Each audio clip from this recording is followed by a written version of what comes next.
Boa noite, que bom que nós estamos juntos mais uma vez. Muito obrigado por estar nos recebendo aí na sua casa. Para nós é um grande prazer, uma alegria podermos dar continuidade a mais um dia desse estudo tão precioso que tem sido o livro de Daniel. E que bom que você está aqui, bem-vindo, bem-vinda. Você, na realidade, é o motivo de nós estarmos fazendo isso. É por isso que nós pedimos a você que, nesse momento, vá compartilhando essa live com outras pessoas.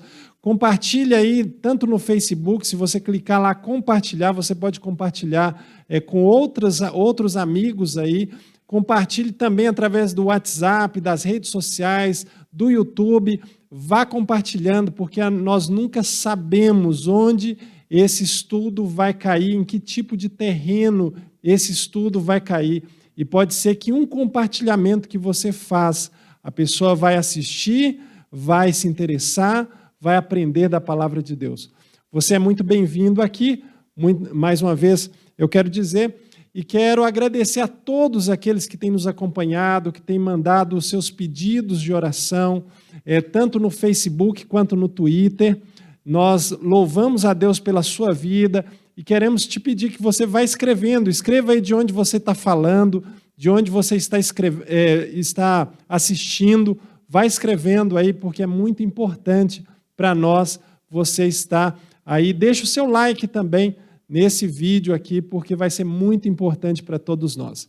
Nesse momento, eu quero convidar você a nós louvarmos juntos a Deus mais uma vez, e nós vamos cantar uma música bem conhecida, Ele Vem, porque essa é a nossa esperança.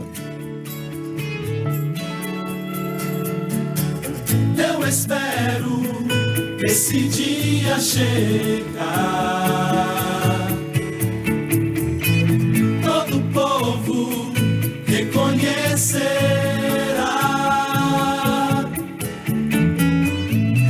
Eu aguardo, Ele vem me buscar. Toda a terra o confessará. Eu não sei quando será, mas permanecerei em fé. Enquanto Ele não chegar, viverei a declarar: Venha o teu reino e tua glória. Quando o céu se abrir, eu estarei ali, diante do trono,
Ele vem.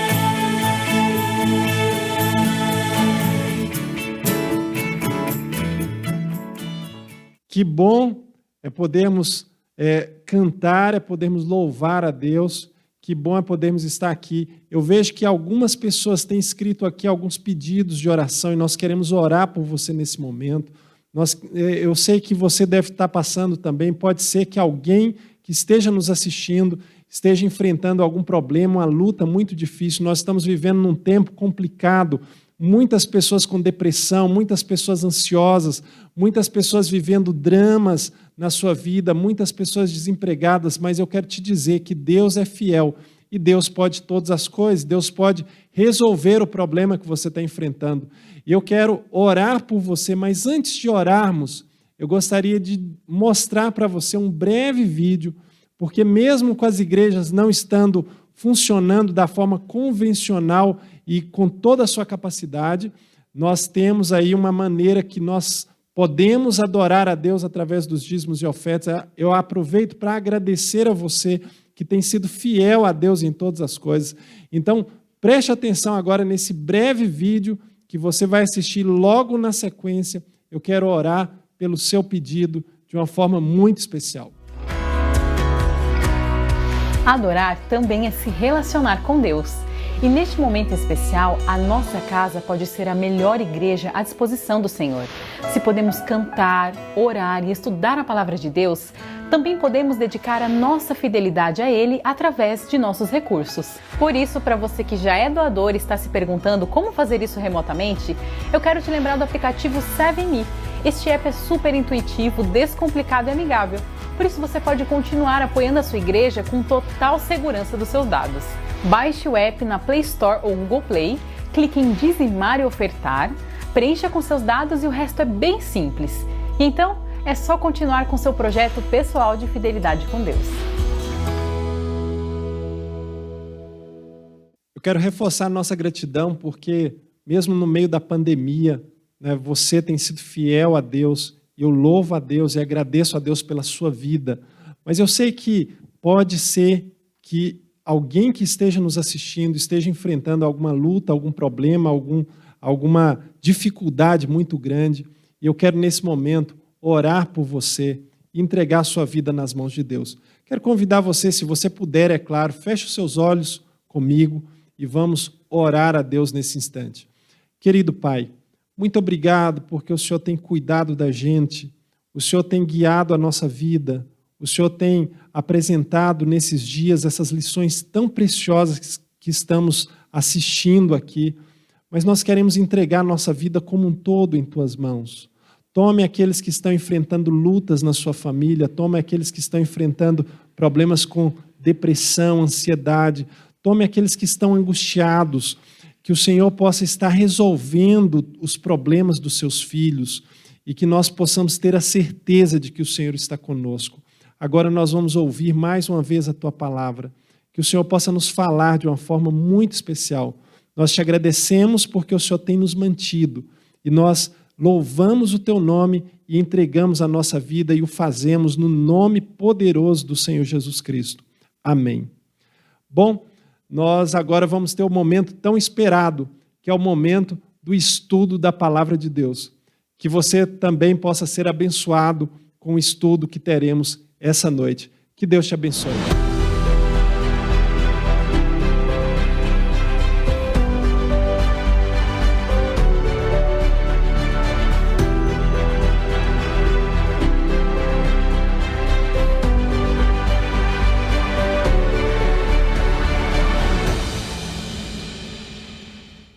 Olá, boa noite, sejam todos bem-vindos. Que bom poder estar aqui mais uma vez com você, iniciar essa semana de forma espetacular, estudando a Palavra de Deus. Você que está participando hoje pela primeira vez, quero agradecer você pela presença e dizer que você tem sido muito abençoado por estar aqui, porque hoje nós vamos estudar mais um tema da série Esperança para o Mundo em Crise. Então, se ajeite aí, chama o marido, a família. Eu costumo dizer que essa série ela foi preparada para mim, foi preparada para você, para a sua família, para termos um momento especial especial com Deus. Então, seja bem-vindo, se ajeite, pegue a sua Bíblia, pegue papel, caneta, o seu aplicativo, não importa. O importante é que você participe, que você interaja e que você tome nota das informações que vão ser passadas aqui durante esse tema. Nós estamos estudando o livro de Daniel, estamos avançando a cada tema na compreensão da profecia e dos planos que Deus tem para a minha e também para a sua vida. Então, esse é o momento onde nós vamos estudar a palavra de Deus. Hoje, assim como foi das outras vezes,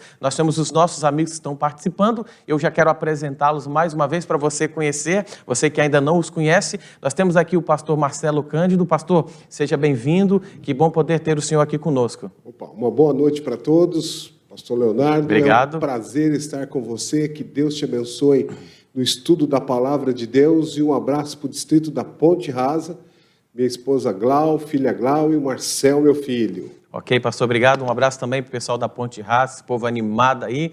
Vamos seguir firmes aí nos projetos, na pregação do Evangelho, porque Jesus está voltando. Amém. Amém. Temos também o pastor Júlio, o capelão aqui da Escola da Vila Matilde, na Associação Paulista Leste, e também do distrito do Parada 15. Pastor, seja bem-vindo aí. Manda um abraço também para o seu grupo lá. Obrigado, pastor Leonardo. Eu agradeço também a presença de todos que estão nos assistindo, e eu quero mandar um forte abraço aí para o distrito do Parada 15 de novembro, também para minha esposa Joélia, o meu pai Antônio e todo o pessoal ali do Colégio Adventista do Vila Matilde. Ok, pastor, obrigado. Quero também mandar um abraço aí para o pessoal lá do Parada 15, para o Renan, para a Carlinha, os amigos que têm participado lá. E hoje eu quero mandar um abraço especial aqui para a equipe da PL, a equipe de transmissão. Você não pode assistir, mas tem um grupo aqui muito especial que está sempre envolvido nesse trabalho. Tem o Elvis, o Renan, o Éder, temos também os amigos que estão nos ajudando também com a tradução para os intérpretes, o Márcio. Márcio, muito obrigado aí também pela dedicação. Que Deus continue abençoando a vida de vocês. Tudo isso que tem chegado à sua casa é através da dedicação e do trabalho desses amigos. Ore por eles e para que essa transmissão ela possa alcançar o objetivo que é levar esperança em meio às crises e às dificuldades que esse mundo possa colocar diante de nós. E hoje, como eu disse, nós vamos avançar no que diz respeito ao estudo do livro de Daniel. Só que antes de estudar a palavra de Deus, eu quero convidar você a fechar os teus olhos. Nós vamos ter uma breve oração. Vou pedir que o pastor Marcelo ore por nós, por favor. Pai querido, Pai bondoso, te agradecemos por este momento, a qual temos o privilégio de parar nossas atividades para abrir a Tua palavra. Venha falar no nosso coração. Um tema tão importante como é Daniel 11, precisamos da presença do Espírito Santo para que o Senhor possa dar autoridade ao abrir a Tua palavra, tocar no coração de cada um dos Teus filhos e filhas, para entregar o seu coração para Jesus. Conduza a nossa reunião, perdoa os nossos pecados, por Cristo Jesus. Amém. Amém.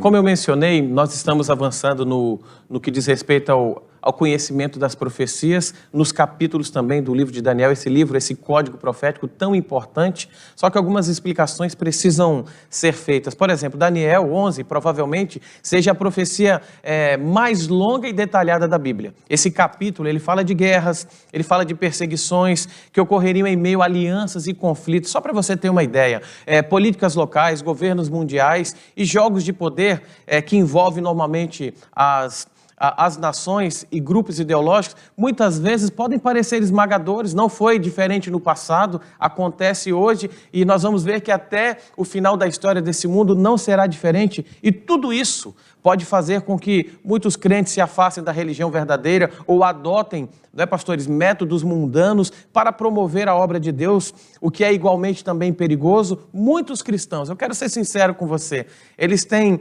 escorregado um pouquinho nessa questão, nenhum desses extremos. Enquanto alguns se intimidam diante do desafio, outros se unem ao mundo, tentando promover de forma fracassada o reino de Deus. Essa não é a ideia, essa não é a proposta que o reino de Deus tem para nós. O capítulo 11 de Daniel, ele revela que apesar de tudo que possa acontecer, que os poderes do mundo por si só, eles não podem impedir e nem promover a obra de Deus. Deus, ele tem um plano. Deus, ele tem um projeto original que será cumprido na vida de todos aqueles que confiam no teu nome. Essa verdade, ela carrega um significado prático. Nós estamos ainda vivendo um pouco ainda das consequências da pandemia, estamos aos poucos voltando dessa empreitada que todos nós fomos pegos de surpresa, não estávamos preparados, só que em tempos de incerteza, caso venhamos a enfrentar problemas financeiros, enfermidades ou qualquer crise que possa aparecer, nós podemos nos apegar firmemente a Deus. Nós temos que ter a certeza que tudo está sujeito à soberania dele, e mesmo quando o mal for praticado contra nós vamos aprender no tema de hoje que o Senhor pode transformar o mal em algo bom na sua vida. Na verdade, Cristo, ele é especialista em transformar as desgraças e mazelas da nossa vida em bênçãos. Deus, ele tem o poder de transformar a nossa vida da água para o vinho. Os adventistas do sétimo dia, eles creem que os principais esboços de Daniel, eles são paralelos, abrangendo a história desde o tempo do profeta até o estabelecimento do reino de Deus. Consequentemente, Daniel 11, na verdade, seja uma recapitulação dos capítulos 8 e também do capítulo 9, expandindo certos aspectos da profecia, das profecias anteriores. Ou seja, é repetição e expansão, trabalhando detalhes internos e também detalhes externos, abrangendo, ampliando o nosso conhecimento, não somente desses detalhes pormenores da profecia, mas detalhes históricos confirmando que a palavra de Deus, ela é viva e é eficaz. Coisas que aconteceram muito depois do profeta foram preditas por ele, através da iluminação e da inspiração dada por Deus. Daniel 11 se concentra nos reis do norte e do sul, e uma vez que o povo de Deus habitava entre as partes em conflito, eles seriam afetados pela guerra e acabariam também se tornando alvo desse ataque final. Mas pare para pensar, mesmo diante dessas dificuldades, no clímax dessa profecia, o Deus que está acima e por trás dos eventos militares, políticos e religiosos, no final, ele vai destruir o inimigo.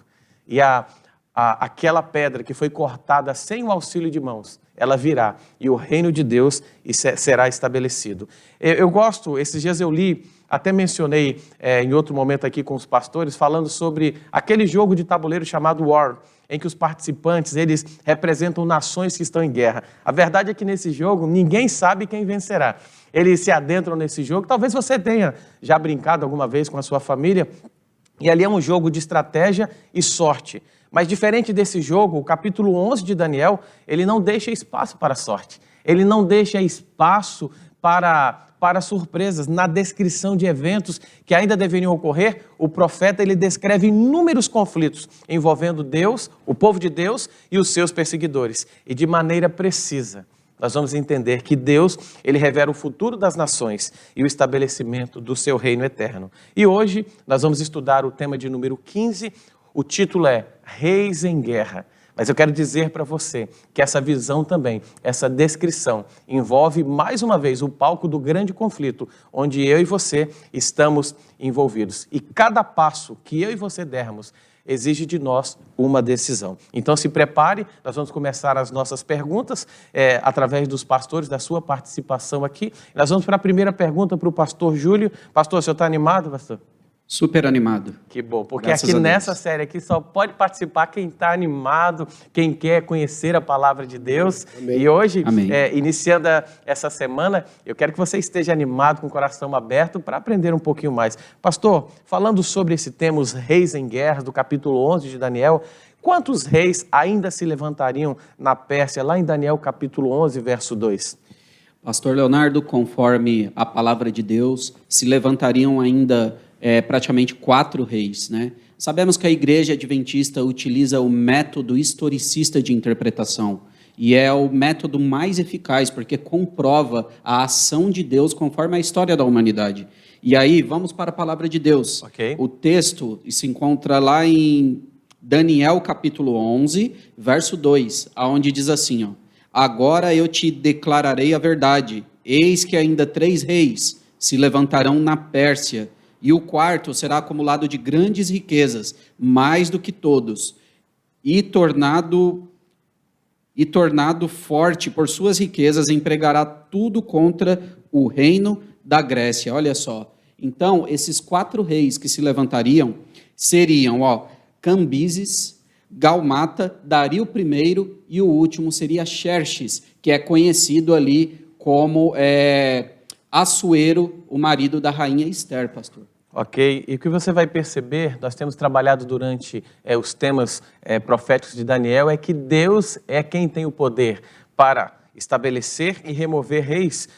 Nós percebemos que aqui durante o período do ministério profético de Daniel, alguns reis sentaram no trono, outros foram depostos, mas a palavra de Deus, ela permanece para sempre. Mas o que Daniel vem anunciando desde o início do seu livro é que o reino de Deus, ele está próximo. O reino de Deus está se aproximando e junto com ele a solução para todos os nossos problemas. E agora eu vou ampliar um pouquinho a pergunta, vou trazer aqui para o pastor Marcelo. Pastor, de acordo com a visão, o que o 4º reino faria com a Grécia? Nós temos esse 4º reino que tem se levantado, mas o que ocorreria? O senhor pode nos ajudar com essa pergunta? Ok, pastor. Na sequência do verso 3 do capítulo 11, depois se levantará um rei poderoso que reinará com grande domínio e fará o que lhe aprouver. Como o pastor disse, o verso 2, o império estava nas mãos de Xerxes. Ele empregou toda a sua riqueza e estratégias para tentar conquistar o reino da Grécia. A península do Mediterrâneo, a Grécia, era o único local que Xerxes ainda não havia conquistado. A história, através de Heródoto, diz no ano 490 que ele conclamou 40 nações para se juntarem, para irem para a batalha contra a Grécia. Portanto, foi um grande esforço, uma grande estratégia, mas para confirmar o que a Bíblia diz, e sempre a palavra do Senhor, todo esse empenho de Xerxes, o poderoso rei Xerxes, foi por terra porque ele foi sucumbido pelo Império Grego de Alexandre. Então vocês percebem aqui mais uma tentativa frustrada. É interessante, pastor, que desde o início ali, desde a aparição de Nabucodonosor, o seu envolvimento, homens tentando mudar o rumo da história, homens tentando mudar o rumo da profecia, mas numa tentativa frustrada, porque essa profecia já havia sido descrita, né? O próprio Daniel, utilizado como o instrumento de Deus, ele falou que não seria dessa forma. Apesar de toda a estratégia, como foi mencionado pelo pastor, todo o esforço, e foi uma grande estratégia, existia uma outra mão que estava dirigindo. E essa estratégia foi vergonhosamente destronada e envergonhada. Pastor, eles tinham poder financeiro, poder militar, poder político, só que eles esqueceram de um detalhe: o poder do Criador. Eles não tinham o poder dos altos céus. É isso aí, pastor. E você? Qual poder tem dirigido a sua vida? Que poder tem guiado os seus passos, as suas decisões? Nós podemos aprender também com a história, não somente com as profecias, mas os erros do passado, eles não precisam ser repetidos no presente. Talvez nessa noite eu estou falando para alguém que tenha tomado decisões erradas na sua vida, mas eu não posso perder a oportunidade de dizer para você o seguinte: sabe qual é a beleza do Evangelho? É que ainda que você tenha tomado decisões erradas no passado, Deus ele pode começar a ajudar você a reescrever o seu presente e garantir o seu futuro ao lado de Cristo. Obrigado, pastor. Ok? Vamos para a pergunta de número 3, pastor Júlio. Que rei poderoso é mencionado nessa visão e o que a profecia fala a respeito da sua queda? Nós já introduzimos, mas a ideia aqui é trazer o nosso público ali para a realidade do nosso tema. Fala um pouquinho sobre aí. Já leia o texto para a gente já entender. Já foi lido o verso 3. Leia de novo, por favor, e o verso 4 e trabalhe isso para a gente, por favor. Vamos lá, então. Daniel, para responder essa pergunta, Daniel, capítulo 11, verso 3 ali e o verso 4, diz assim: depois se levantará um rei poderoso, que reinará com grande domínio e fará o que lhe aprouver. Mas no auge o seu reino será quebrado e repartido para os 4 ventos do céu, mas não para a sua posteridade, nem tampouco segundo o poder com que reinou, porque seu reino será arrancado e passará a outros, fora de seus descendentes. Então, conforme essa profecia, esse poderoso rei que se levantaria para ter o domínio ali, né, do reino persa, seria Alexandre o Grande. Alexandre o Grande, ele dominou numa velocidade devastadora, mas o seu domínio durou muito pouco, o seu reinado. Por quê? Porque ele acaba morrendo ali com 32 anos de idade. E o interessante disso tudo, pastor, é que Alexandre o Grande, ele teve essa velocidade e esse sucesso ali no seu reinado para dominar ali o reino persa, porque ele seguiu ali todas as táticas de combate, né? Alguns historiadores falam que ele seguiu as táticas de combate do povo de Israel ali, né? Do tempo de Moisés. Ok, então nós vemos mais uma vez tentativas frustradas de estabelecimento de poder, e nós falamos em um dos temas aqui da nossa série de que tudo na vida tem prazo de validade. Os alimentos, quando nós vamos num supermercado, por exemplo, nós compramos algum alimento, sempre a gente olha o rótulo ali e vê a validade daquele alimento, até para a questão da segurança, da nossa saúde, não nos alimentarmos com alimentos vencidos, mas na vida também não é de outra forma. Tudo tem o seu tempo determinado, como diz também Salomão, e tudo tem o seu prazo de validade. E assim como foi nesses reinos, a história diz que tudo que existe nesse mundo vai passar, mas a palavra de Deus permanece para sempre. Só falando um pouquinho sobre essa queda e sucessão também do Império Grego, Alexandre, como foi mencionado, ele alcançou o auge da sua carreira com 32 anos de idade e ele veio falecer com uma febre, depois de ficar cerca de 2 dias, segundo a história, bebendo. Ele teve uma febre que possivelmente ocasionou a sua morte. Ele foi sucedido pelo seu filho logo após a sua morte e também pelo seu meio-irmão Filipe, mas ninguém da sua família, a história diz, era capaz de assumir imediatamente e manter unidos os territórios que ele havia conquistado. Foi uma grande conquista. A influência de Alexandre o Grande foi muito maior do que uma conquista militar. Ele teve também uma grande influência até hoje na cultura, a influência grega, nos seus detalhes aí, só que também tinha prazo de validade. E segundo a história, os generais de Alexandre, eles assassinaram seu filho e também seu irmão, dividindo, como foi mencionado pelo pastor, em 4 o seu reino. E só para a gente entender um pouquinho, para ficar um pouco mais didático, eu vou pedir que projetem aí para que você possa ver.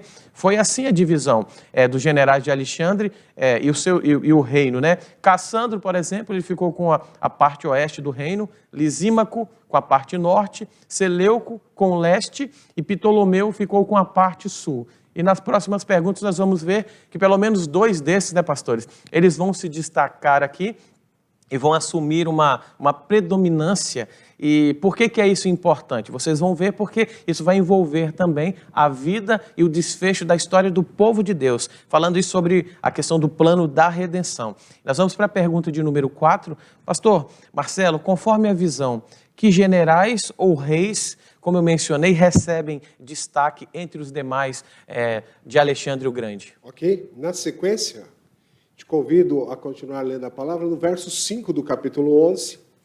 O rei do sul será forte, como também um de seus príncipes. Esse será mais forte do que ele, e reinará, e será grande o seu domínio.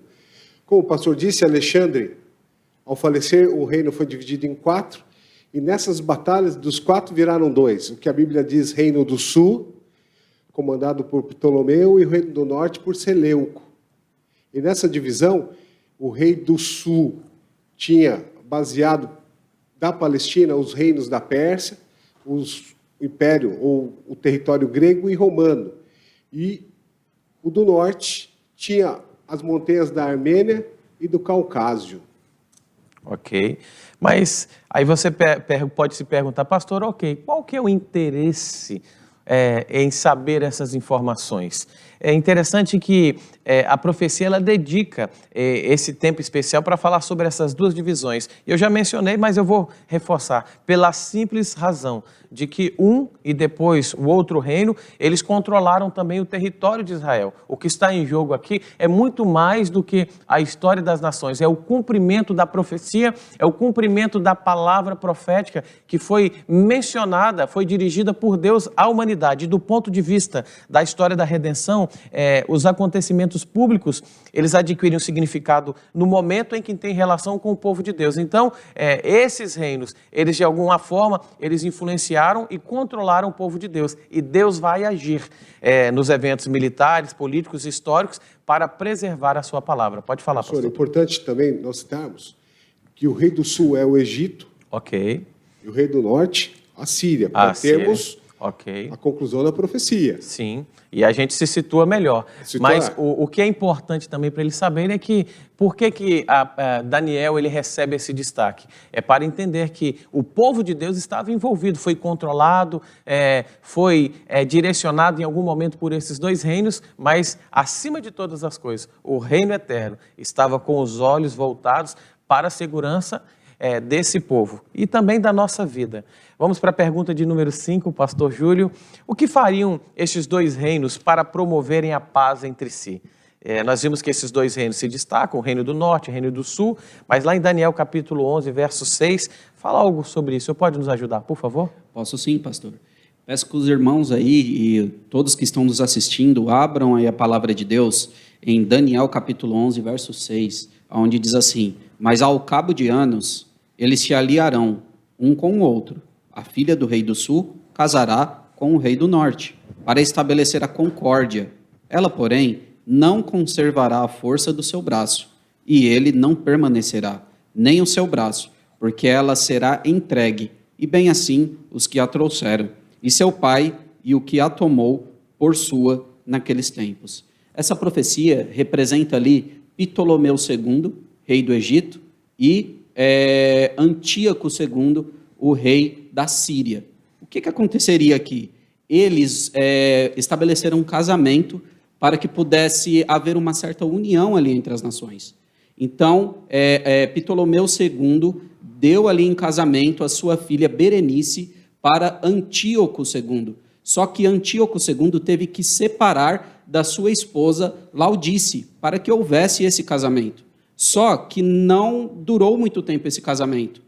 Ptolomeu II acaba falecendo, ele morre, e aí Antíoco II se separa de Berenice. Até então ele havia tido ali um filho, né, com essa mulher. Ele se separa e retoma ali a sua ex-esposa, até então, Laodice.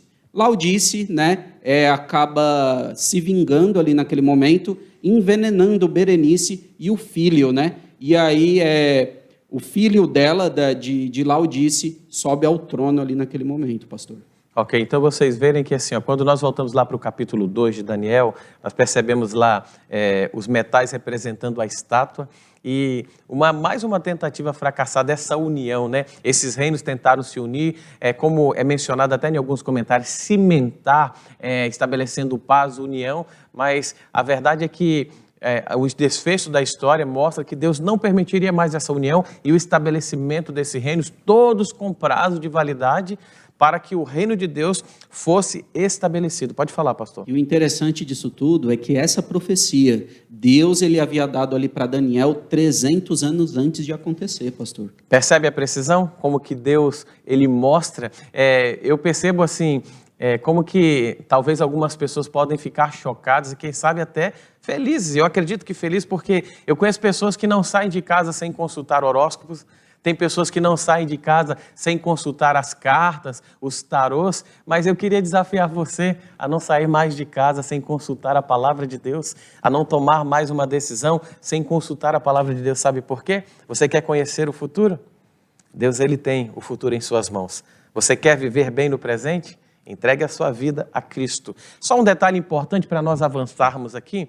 Vimos até aqui que a profecia do capítulo 11 começa com a descrição dos reis persas e continua com Alexandre o Grande. Em seguida, esse esboço profético, ele muda para os Seleucidas e para os Ptolomeus, como foi mencionado pelo pastor, os generais de Alexandre, que desenvolve a partir da desintegração, eles surgem a partir da desintegração do império, que, na verdade, acaba se tornando dois. Daniel 10, 11 e 12 apresenta um alargamento progressivo dos temas tratados nas profecias anteriores.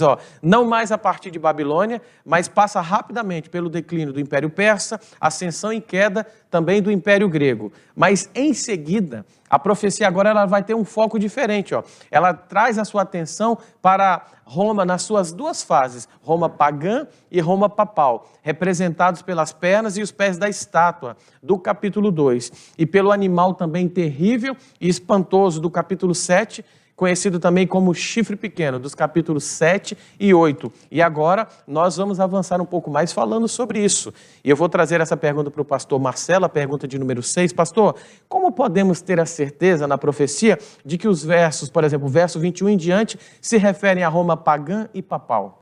Vamos lá, na continuidade, o verso 21 do capítulo 11, 22. Depois se levantará em seu lugar um homem vil, a qual não tinha dado a dignidade real, mas ele virá caladamente e tomará o reino com intrigas. As forças inundantes serão arrasadas diante dele, serão quebrantadas como também o príncipe da aliança. O verso 28, então o homem vil tornará para a sua terra com grande riqueza, e o seu coração será contra a santa aliança, ele fará o que lhe aprouver e tornará para a sua terra. O chifre pequeno, que está registrado no capítulo 7, como o pastor Leonardo falou, e 8, também demonstra no capítulo 11 detalhes importantes, porque diz que ele vai quebrar a aliança com o príncipe, né? O príncipe da aliança vai ser quebrada. A palavra Najid, do hebraico, diz príncipe. Portanto, vai ser quebrantado. Este movimento que ocorre no livro de Daniel mostra e revela para nós aqui agora que o quebrantar do capítulo 11 vai mostrar na profecia agora Jesus Cristo. Ok. Jesus ele entra em cena, né? Jesus agora vai entrar em cena. Ele está falando que o príncipe da aliança, Jesus vai ter problema com este homem vil. Quer dizer, nessa disputa, Jesus Cristo, que é o Najid, o príncipe, vai ter a palavra quebrantado, que no caso seria crucificado futuramente. A Bíblia novamente falando de um termo profético que aconteceria anos depois na pessoa do Messias. Ok, aí nós vemos aqui que a profecia ela fala sobre o desenrolar da história das nações, mas o foco principal é o cumprimento da palavra de Deus.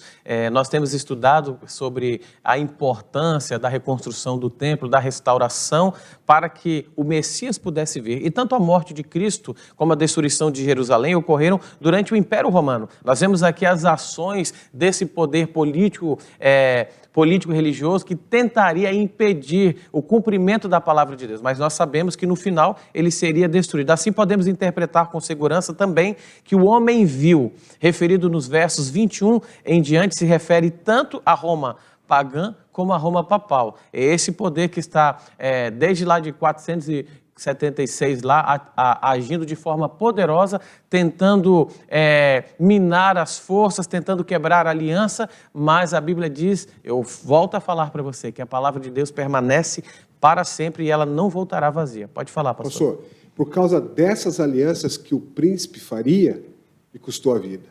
Ok. E fala justamente sobre o sacrifício de Cristo, a aliança eterna no sangue de Jesus. A Bíblia diz que há poder no sangue de Jesus para salvar e nos purificar de todos os nossos pecados. Mas, pastor Júlio, o que faria esse homem vil contra o santuário?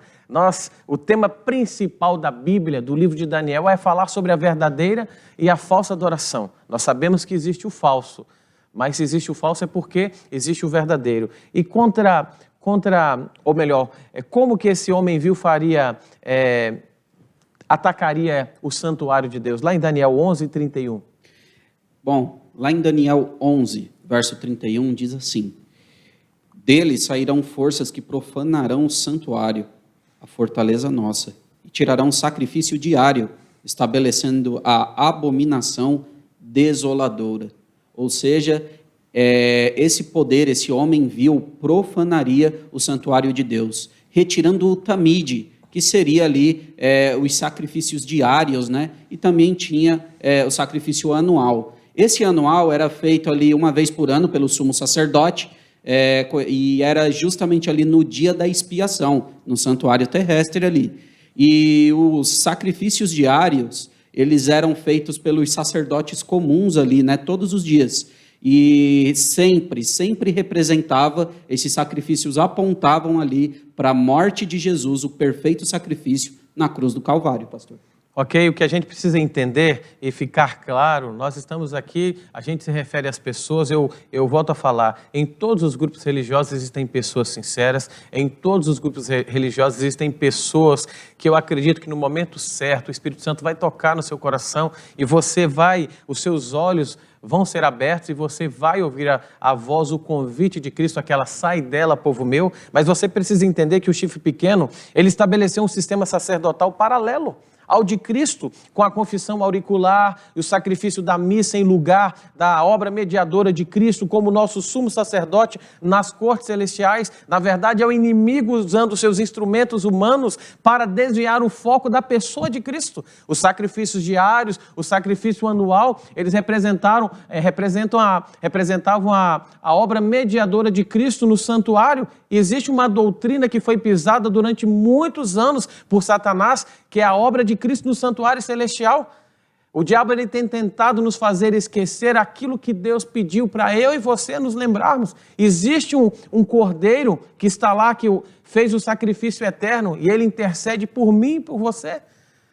A Bíblia mostra que eu e você não temos justiça própria. A nossa justiça é trapo de imundícia, mas Cristo, Deus ele aceita a justiça de Cristo em nosso favor. Foi Ele que morreu, Ele foi a oferta propiciatória, Ele foi o substituto. Então não se engane, existe um santuário no céu.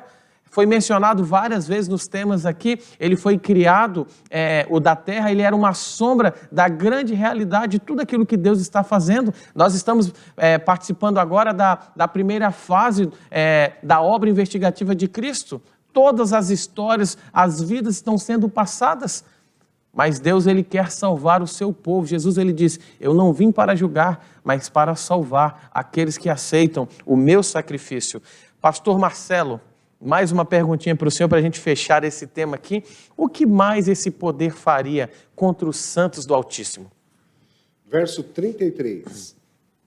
Os sábios entre o povo ensinarão a muitos. Todavia cairão pela espada e pelo fogo, pelo cativeiro, pelo roubo, por algum tempo. O capítulo 12, eu gostaria de ler também, que eu acho importante, o verso 7. Ouviu o homem vestido de linho que estava sobre as águas do rio, quando levantou a mão direita e a esquerda ao céu e jurou, por aquele que vive eternamente, que isso seria depois de um tempo, 2 tempos e metade de um tempo. E quando se acabar a destruição do povo, do poder do povo santo, estas coisas todas se cumprirão. A Bíblia fala, meu querido, que o verdadeiro povo de Deus, que pregava o glorioso evangelho de Jesus Cristo, seria perseguido, seria aniquilado pelo Império Romano.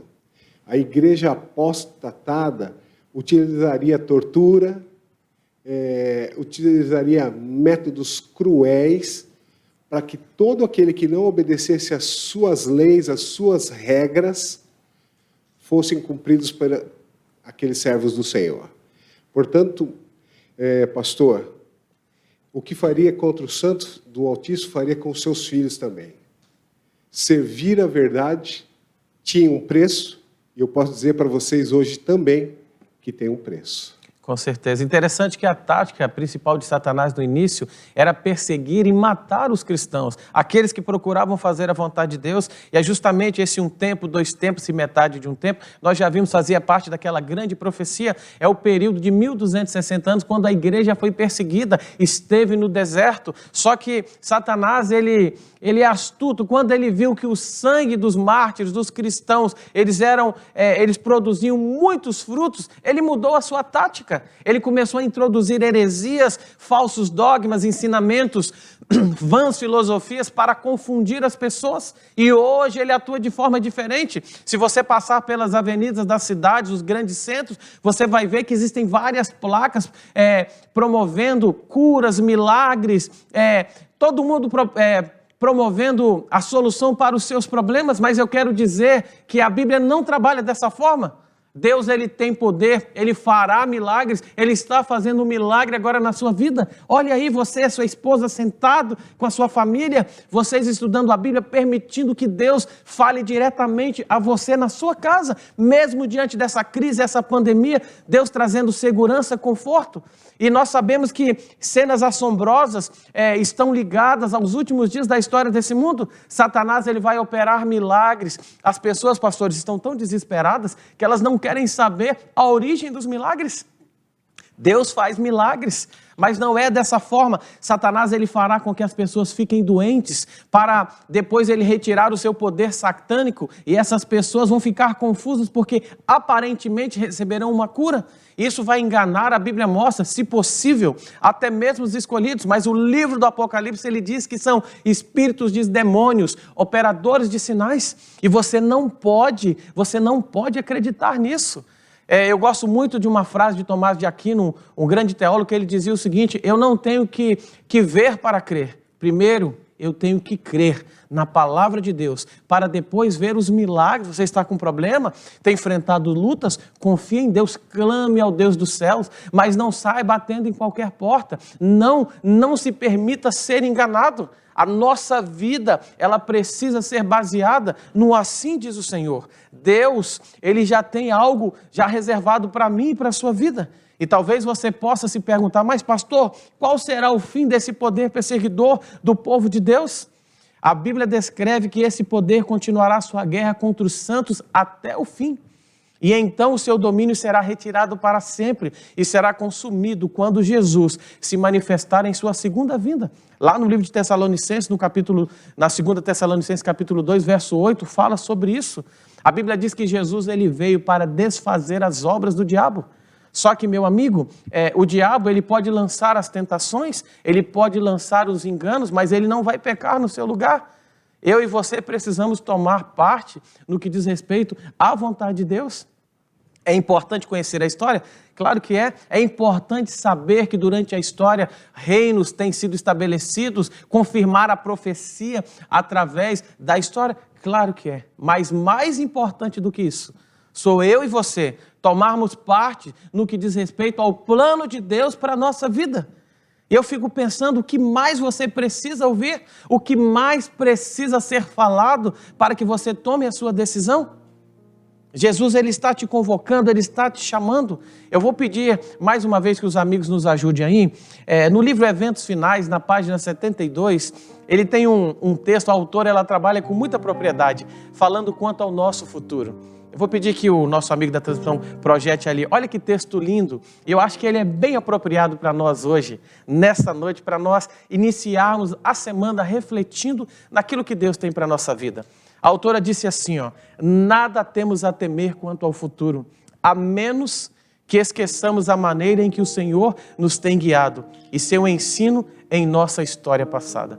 A história tem nos ensinado, nós aprendemos hoje, que a despeito das lutas e perseguições que o povo de Deus possa passar, Deus, ele tem a vitória. Deus, ele está do lado do seu povo. Eu sei, talvez Deus não impeça você de cair na cova dos leões ou de ser jogado também numa fornalha de fogo ardente aquecida 7 vezes mais. Mas eu te digo, ele estará contigo. A promessa de Cristo é a seguinte, no mundo tereis aflições, mas tende bom ânimo, eu venci o mundo. Não é você que vence as lutas. O nosso campeão, ele venceu a luta, mas eu e você temos que confiar em Cristo, entregando a nossa vida a Ele, permitindo que Ele faça morada. Jesus, ele tem interesse no seu casamento, ele tem interesse na educação dos seus filhos, ele quer realizar os seus sonhos, mas ele só pode fazer os milagres pequenos e maiores daqueles que estão à sua disposição. Abra o seu coração para Jesus. Quero ler um texto para você nessa noite, que está lá no Salmo 37, eu gosto muito desse Salmo, pastores. Esse Salmo, ele nos alerta um pouquinho, nos chama a confiar mais em Deus. Salmo 37, no verso 3, diz assim, confia no Senhor e faz o bem. Aqui diz, habita na terra e alimenta-te da verdade. Agrada-te do Senhor e Ele satisfará os desejos do teu coração. Entrega teu caminho ao Senhor, confia nele e o mais Ele fará. A Bíblia diz que aquele que iniciou essa obra, ele há de completá-la na minha e na sua vida. Mas Fernanda, Maiara, Evaldo, Sandra, Júlio, Eduardo, para que essa obra seja completa, Jesus ele precisa ocupar o primeiro lugar no meu e no seu coração. Eu quero desafiar você a entregar a sua vida a Cristo. Nós estamos passando para os últimos temas da nossa série. Ainda teremos 2 temas que vamos estudar. Mas eu tenho orado, eu tenho clamado a Deus pela sua vida. Eu tenho orado por você, líder religioso, que está escutando esse tema, que teve a oportunidade de ser alcançado através desses estudos. Eu tenho orado para que você se apegue a Cristo, para que você se apegue à palavra de Deus e você rompa com tudo aquilo que te afasta de Jesus. Eu não digo que o tempo que você passou, aonde você está, ele foi em vão. Muitas coisas boas aconteceram, só que agora Deus ele tem muito mais para fazer por você. Assim como ele chamou Abraão, e assim como ele chama você também em Apocalipse, no capítulo 18, ele diz: sai dela, povo meu. Chegou o momento de você tomar parte na igreja de Deus. Depois dos 1260 anos, a igreja de Deus, a igreja verdadeira, ela entra em destaque na cena, no cenário mundial, para reunir todos aqueles que guardam os mandamentos de Deus e têm o testemunho de Jesus. Eu vou orar por você agora. Eu quero orar pela sua decisão. Está aparecendo esse link aí. Eu quero que você clique nele. Eu quero que você coloque os seus dados ali. É um método seguro. Pessoas vão entrar em contato com você. Nós queremos orar pela sua vida, pela sua família. Queremos orar também para que você continue estudando a Bíblia, mas eu quero orar pelo seu batismo. É isso mesmo, pela sua entrega. Você que ainda não desceu as águas, você que ainda não testemunhou publicamente do amor que você tem por Jesus, eu quero desafiar você a entregar o teu caminho ao Senhor, a confiar nele. Talvez você fale: pastor, mas eu não me sinto preparado. Eu sei, é uma decisão muito importante, mas Deus está preparado para receber você. Se esse é o desejo do seu coração, eu quero que você ore comigo agora. Nós vamos falar com Deus. E assim como Daniel fez, de forma humilde, nós vamos clamar a Deus pela sua misericórdia, para que Ele venha inundar a sua vida, a sua família, e para que Ele venha salvar você. Ore comigo nesse momento, por favor. Querido Deus e Pai, muito obrigado, Senhor, porque mesmo diante da história do cenário mundial, nós percebemos claramente, com detalhes, a Tua presença, a Tua atuação, e temos segurança de que estamos no caminho certo, Senhor. Queremos continuar estudando a Tua palavra, conhecer um pouco mais das profecias, mas eu acho que chegou o momento, Pai. Nós precisamos tomar uma decisão. Este homem, essa mulher, eles estão com o coração aberto e eles querem dar esse passo, eles querem tomar uma decisão, eles querem fazer parte do reino de Deus. Por isso, os ajude, Senhor. Fortaleça a sua fé, dê convicção, determinação, coragem e o poder para que eles possam romper com tudo e com todos, com tudo aquilo que os afasta da vontade de Deus. Nós queremos nos reerguer, Senhor, assim como Daniel, nós queremos nos humilhar diante de Ti, sobre a Sua poderosa mão. Não vamos mais temer ao futuro, porque sabemos que a história do passado nos mostra que esse Deus, Ele continua agindo. E o objetivo de Deus é salvar todos aqueles que creem no Seu nome. Jesus está voltando, Senhor, mas Ele voltará para buscar essas pessoas que estão aceitando o Seu convite nesse momento. Os abrace, os receba, os salve. Que essas pessoas se levantem e digam: eis-me aqui, Senhor, envia-me a mim. Essas bênçãos eu te peço e te agradeço, em nome de Jesus. Amém. Amém. Que bom que você tomou a sua decisão, que bom que você continue ligado na palavra de Deus. Nós vamos avançar ainda por pelo menos mais 2 temas, mas eu quero dizer para você, chegou o momento de você tomar parte do reino de Deus. Quero agradecer o pastor Marcelo mais uma vez. Obrigado pelo convite, que Deus abençoe você no estudo da palavra, que o Senhor chegue ao seu coração e você entregue a Jesus a tua vida. Amém. Obrigado, pastor. Agradecer também o pastor Júlio. Foi muito bom ter você aqui também, pastor. Eu que agradeço, pastor Leonardo. Agradeço também a todos os nossos amigos que estão nos assistindo. E olha, essa é a melhor decisão de todas. Entregar o coração ao Senhor Jesus. E claro, se entregar mais ainda através do batismo. Confirme isso com Deus, que você vai ver que a melhor de todas as coisas é estar ao lado do Senhor Deus. E que bom que você continua conosco. Quero agradecer o seu carinho, a sua presença e vou continuar orando para que nos próximos capítulos da história da sua vida nós possamos também presenciar esse momento tão importante. Uma boa noite e uma feliz semana ao lado de Jesus. Deus te abençoe.